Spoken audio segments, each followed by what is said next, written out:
Telugu digital media network లో political కేటగిరీలో number 1 కేవలం 72 గంటల్లో 1,50,00,000 వ్యూస్ పైగా పాపులర్ టీవీ నెట్వర్క్. మీ పేరన్నా? గోవింద్ సార్. ఏం చేస్తారండి? డ్రైవర్ చేస్తాను. ఓకే. ఇప్పుడు అసెంబ్లీ ఎన్నికలు చూశారు, అవును. ఇప్పుడు లోక్సభ ఎన్నికలు వస్తున్నాయి. అవును. ఎవరు గెలిచే అవకాశం ఉందండి ఇక్కడ? బీజేపీ. బీజేపీనా? ఎందుకు బీజేపీ ఎందుకు గెలవాలంటారు? బీజేపీ ఉంటేనే సెంట్రల్ గవర్నమెంట్ బాగుంటుంది. మాకు బీజేపీ ఉంటేనే బాగుంటుంది. ఎందుకు బాగుంటుంది బీజేపీ? ఎందుకు బాగుంటుంది అంటే మా అన్ని విధాలుగా ఎక్కువ ఏమంటావు నష్టపరిహారాలు లేకుండా అందరిని ఒక విధంగా చూడడం వల్ల బాగుంటుంది. ఓకే. ఇప్పుడు ఇక్కడ బీజేపీ నుంచి ఎవరు పోటీ చేసే అవకాశం ఉంది?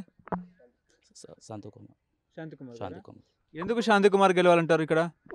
వ్యక్తిగతంగా మంచి అయినా అందరికి రెస్పాన్సిబిలిటీ ఉంటాడు, అందరితో కలిసి మాట్లాడతాడు. అందు గురించి మంచి వ్యక్తేనా ఆయన? మంచి వ్యక్తి.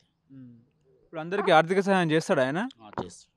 రెస్పాన్స్ ఉంటుంది. ఇప్పుడు పెళ్ళిళ్ళకి కానీ చావులకు కానీ తిరుగుతూ ఉంటారా? తిరుగుతూ ఉంటారు. తిరుగుతుంటారా? ఓకే. ఇక్కడ బీజేపీ ఓట్ బ్యాంక్ బలంగా ఉన్నదా? 60% ఉన్నది. ఓకే. ఇప్పుడు బీసీల ఓట్ బ్యాంక్ ఎట్లుంది? ఫుల్ ఉంది. బాగానే ఉన్నదా? ఓకే. ఇప్పుడు గతంలో ఉన్న ఎంపీలు మీ యొక్క నియోజకవర్గానికి కానీ మీ జిల్లాకు ఏమైనా నిధులు తీసుకొచ్చారా? ఇప్పటి వరకు ఎంపీలు ఎట్లా ఉంటారో మాకు తెలియదు. ఎవరు నిలబడారో క్యాండిడేట్ కూడా మాకు తెలియదు. మాకు గుర్తు కూడా లేదు ఆయన. ఓకే. అసలు కనీసం వస్తారా? అసలు మేము చూడలేదు కూడా ఇప్పటి వరకు. ఓకే. ఇప్పుడు శాంతికుమార్ గారు లోక్సభలో ఉంటే మీ యొక్క నియోజకవర్గాన్ని అభివృద్ధి పథంలో ముందుకు నడిపిస్తారా అంటే నమ్మకం ఉందా? ఉంది. ఉంది. ఇప్పుడు ఎంత మెజార్టీ వచ్చే అవకాశం ఉంది ఆయనకు?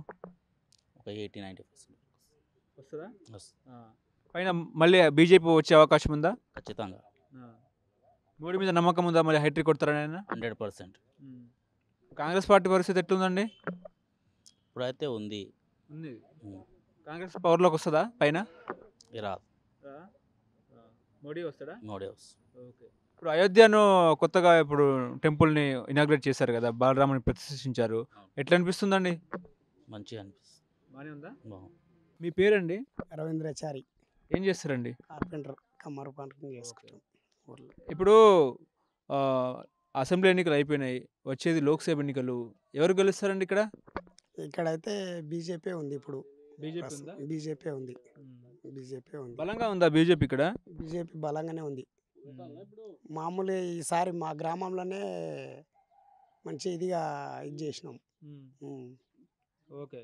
అంటే బీజేపీ బలంగా ఉందా ఇక్కడ? బలంగానే ఉంది సార్. బలంగా ఉంది ఇక్కడ.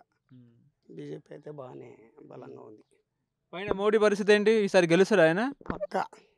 పక్కా గెలుస్తాడు. మోడీ గెలుస్తాడు. అని గెలుపుకు ఓటం అనేది లేదు ఆయనకు. లేదు. హైట్రిక్ పిఎం అనుకోవచ్చా? పక్కా గ్యారంటీ అది. ఓకే. ఇప్పుడు ఆయన పథకాలు ఎట్లా ఉన్నాయండి? మోడీ పథకాలు చాలా బాగున్నాయి.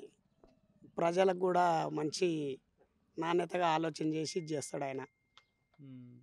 ఏదో ఫ్రీ పథకాలు జనాలని అది ఇది మభ్య పెట్టడం ఎటువంటి ఆయనకు తెలియదు. ఆయన ఎంతసేపు ఉన్నా మంచిగా ఒక వ్యక్తి కష్టపడి సంపాదించుకోవాలని ఒక అవగాహన కల్పిస్తాడు ఆయన. ఓకే. అటు రాహుల్ గాంధీ పిఎం అవుతాడా? కష్టమే సార్, చెప్పలేము ఇంకా ఆయనది. ఎందుకు మళ్ళీ కాంగ్రెస్ కాదా పైన? కాంగ్రెస్ అంటే తెలియదు కదా సార్. ఇప్పుడు అది ఎట్లుందంటే ఎప్పటి నుంటో జమానాకి వెళ్ళింది, అయిపోయింది. కొన్ని ఏళ్ళ అది పడిపోయింది. దాన్ని ఇప్పుడు కాంగ్రెస్ తెలంగాణలో పవర్లో ఉందిగా. ఉన్నా అది పైన అయితే కష్టం రావడం. పైన కష్టమా? కష్టం పైన రావడం. అసలు ఊహించుకోవద్దా రాహుల్ గాంధీ పిఎం అవుతాడని? కష్టమే ఇంకా, ఊహించుకునేటంత లేదాడ. లేదు సార్. ఓకే. ఇప్పుడు అయోధ్య రామ మందిరం నిర్మాణం మోడీ గారు బాలరాముని విగ్రహాన్ని ప్రతిష్ఠించారు కదా, చూసారా మీరు? లేదు సార్, వెళ్ళాలి. టీవీలో చూసారా? చూసినాం సార్. ఎట్లా అనిపించింది? బ్రహ్మాండంగా ఇదే అయింది. అసలు మీ ఊర్లో మంచిగా జరిగిందా ఆ రోజు కార్యక్రమం? జరిగింది సార్. మేము రామాయణం కాడ అంతా ఊరేగింపు మంచిగా చేసుకున్నాం. మంచిగా చేసుకున్నాం. ఓకే. సాయంత్రం 7-8 అయింది. ఊరేగింపు చేసుకొని దేవుని సేవకు తీసినాం. అంతా బాగానే చేసినాం సార్. మంచిగా చేసినాం. ఓకే. గత ఎంపీలు ఈ జిల్లాకు ప్రాతినిధ్యం వహించినప్పుడు డెవలప్ అయిందా ఈ జిల్లా? లేదు సార్, ఏం లేదు. డెవలప్మెంట్ లేదు ఇంతవరకు అయితే. ఇప్పుడు ఇక్కడ ఉన్నాయి, మస్తుగా ఉన్నాయి. కానీ ఇప్పుడు రైతులకు కానీ ప్రతిదీ ఇప్పుడు లోటే ఉంది. కాకపోతే ఈ మోడీ పెట్టిన కాంటి కొన్ని పథకాల నుండి రైతులకు అవగాహన కూడా మంచిగా ఇదైంది అట్లా. ఓకే. అది. ఎంత మెజారిటీ వచ్చే అవకాశం ఉంది శాంతికుమార్ గారికి? బాగానే భారీ మెజారిటీతో భారీ మెజారిటీ ఇదవుతాడు. వస్తుందా?